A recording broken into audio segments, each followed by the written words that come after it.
এটা চট করে খেয়ে নে। কিসের ট্যাবলেট দাদা ভাই? আমার তো সর্দি জ্বর হয়নি, পেটের ব্যারামও হয়নি। এটা সর্দি জ্বর পেটের ব্যারামের ট্যাবলেট নয়। তবে কিসের দাদা ভাই? বুদ্ধির, স্রেফ বুদ্ধির। বুদ্ধির? পিকু চমকালো দাদার কথা শুনে। আগে হ্যাঁ, বুদ্ধির।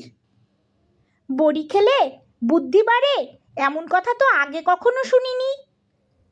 হাঁদা কথাকার, বিজ্ঞানের অগ্রগতি সম্বন্ধে তোর আর কতটুকু জ্ঞান আছে?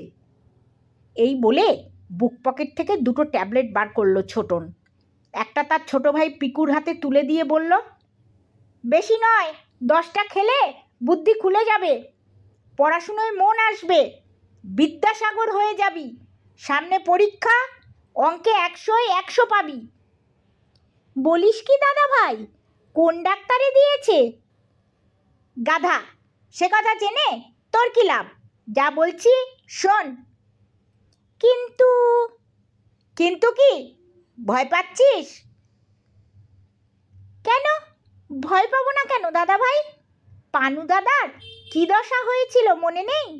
ওষুধের দোকান থেকে মোটা হওয়ার জন্যে কি না কি ট্যাবলেট কিনে খেয়েছিল সেবার। ব্যাস, তারপর মাত্র কদিনের ভেতর পানুদার শরীরটা ফুলে ফেপে জলহস্তি হয়ে গেছিল। পানুদাকে আর চেনার উপায় ছিল না। বাচ্চারা দেখে ভয় পেয়ে দৌড়ে গিয়ে দরজায় খিল দিত। পানুদাকে বড়দের চিনতে অসুবিধে হতো। রাস্তাঘাটে মানুষজন অবাক চোখে তাকিয়ে থাকতো, ভয় পেত। বাসে ট্রামে উঠলে কন্ডাক্টরের মুখের দিকে তাকিয়ে মুখ ফিরিয়ে নিত। আর বাড়ির কুকুরগুলো শেষে পানুদাকে দেখে ভেউ ভেউ ভেউ ভেউ করে ডাকতো। সুস্থ হতে 6 মাস সময় লেগেছিল। ছোটন বলল, ভীতু কোথাকার।